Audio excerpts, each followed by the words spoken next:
जय गुरुदेव, जय महाकाली। नमस्कार आप सभी को। गुरुदेव व महामाई की कृपा आप और आपके परिवार पर हमेशा बनी रहे। आज एक बहुत ही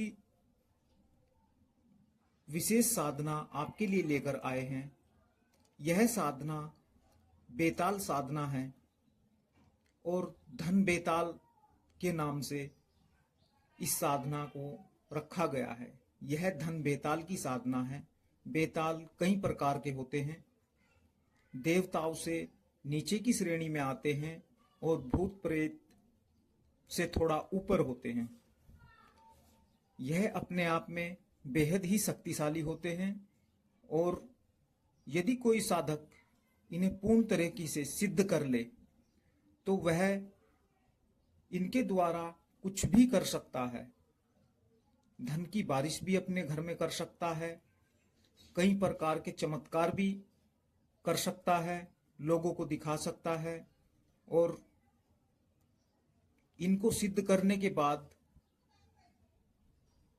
जो आज के दौर में चल रहा है, जैसे कि कोई भी एक से बढ़कर एक रोगों को दूर करना, गद्दी दरबार लगाना, वह सब इनके साथ इनकी साधना करने के बाद साधक कर सकता है।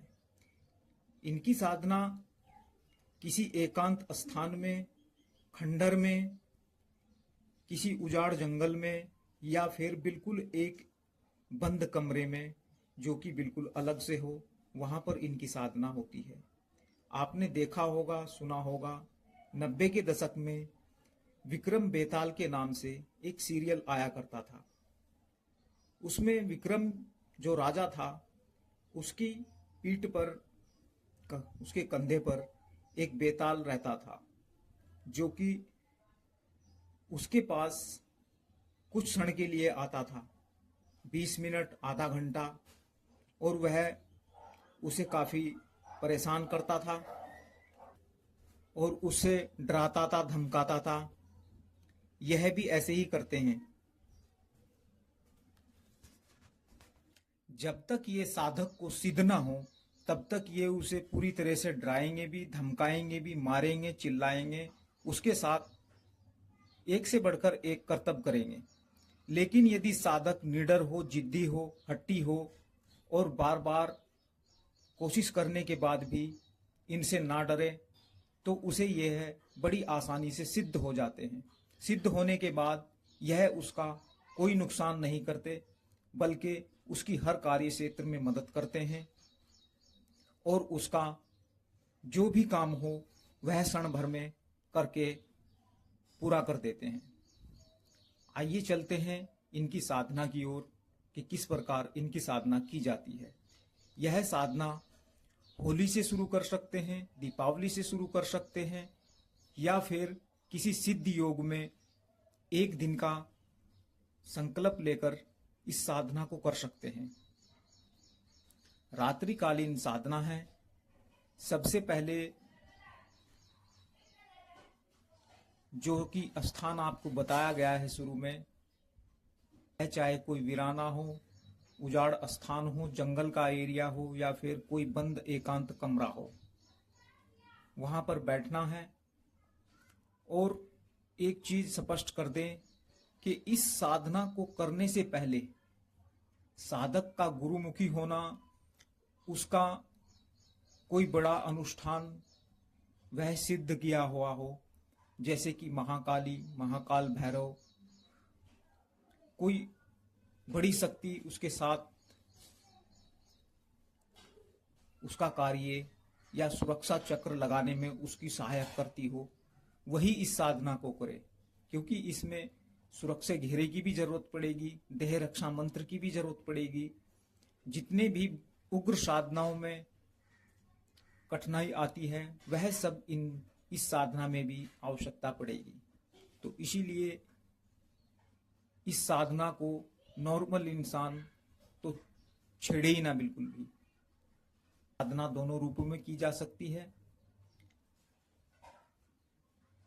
तामसिक में भी और सात्विक में भी। इस भी सिद्ध योग में साधना शुरू करनी है उसी की संध्या के समय किसी उजाड़ स्थान पर या किसी चौराहे पर जाकर 5 पतासे हथेली पर रखकर दक्षिण मुख खड़े होकर बेताल का आवाहन करके उन्हें निमंत्रण देकर आना होता है कि मैं आज से अपना नाम, अपने पिता का नाम, अपने स्थान का नाम बोलकर इनका निमंत्रण देकर आना पड़ता है। फिर रात्रि के समय घर पर आकर इनकी साधना के लिए बैठा जाता है।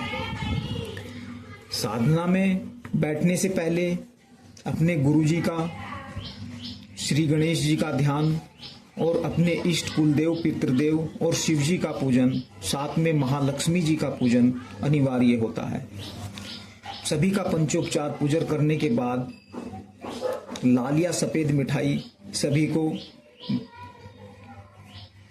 एक पीस की मात्रा में सभी को भोग में लगाए और वह बाद में बेताल का आवाहन करके जो लोग धन की कामना को या धन से ग्रसित हैं और धन का ही उनके जीवन में अभाव है और धन के ही आग्रह के लिए इस साधना को कर रहे हैं, वह कुछ पत्ते पीपल के या बरगद के दिन में ही इकट्ठे करके रख लें और उनके ऊपर कुछ सिक्के, कुछ नोट 10, 20, 50 रुपए, 100, 200, 500 रुपए, जितने भी आपका सामर्थ्य हो, सिक्के हो या पैसे हो, उन पत्तों के ऊपर रखकर उन्हीं को धन बेताल का स्वरूप मानकर उनका पूजन किया जाता है। घी का दीपक लगाना होता है, साफ सुथरे वस्त्र पहनने पड़ते हैं। जो लोग इस साधना को तामसिक में करना चाहते हों वह इसमें शराब मांस का भी भोग लगा सकते हैं। खून का भी उपाय है लेकिन वो है यहाँ नहीं बताएंगे। शराब मांस के साथ खून की कुछ बूंदें भी इसमें दी जाती है। यह सब थोड़ा अलग प्रक्रिया होती है इनकी। इस तरह से यह साधना साधक संपन्न करता है। लेकिन इसका जो हमने शुरू में बताया है कि यह बहुत ही डरावना और नटखटी होता है। जैसे जैसे पहली माला, दूसरी माला साधक जपना शुरू कर देता है, अजीब अजीब आवाजें आना, कमरे में ऐसा लगना, आसपास ऐसा लगना कि कोई घूम रहा है, चिल्ला रहा है, धमका रहा है। इसमें 21 माला का जाप होता है। 21 माला जाप करते करते साधक को यह इतना परेशान कर देता है कि जो साधक, हमने बताया है कि जो साधक निडर हो, हट्टी हो, जिद्दी हो और उसने पहले ऐसी साधना की हुई हो, वह ही इस साधना को पूरा कर सकता है। कमजोर इंसान या जिसने कभी साधनाओं में दिलचस्पी नहीं ली है और वो धन के लालच में इस साधना को करने लगे, उससे यह साधना नहीं होगी और वह अपना नुकसान भी करवा सकता है। इसीलिए इस साधना को हम चैनल पर दे तो रहे हैं लेकिन इसका मंत्र हम साधना में नहीं देंगे। मंत्र जिस भी साधक को इसकी साधना करनी हो उससे अपना, उसका परिचय, उसका उद्देश्य पूछने और जानने के बाद ही इसका मंत्र उसे प्रदान किया जाएगा। यह थी एक छोटी सी वीडियो। यदि वीडियो अच्छी लगी हो तो कृपया वीडियो को लाइक करें और चैनल को भी सब्सक्राइब कर दें। आपके एक लाइक सब्सक्राइब से हमारा मनोबल बढ़ता है और हम आपके लिए एक से बढ़कर एक वीडियो, साधनाएं, विधि विधान लेकर आते रहेंगे। जय गुरुदेव, जय महाकाली।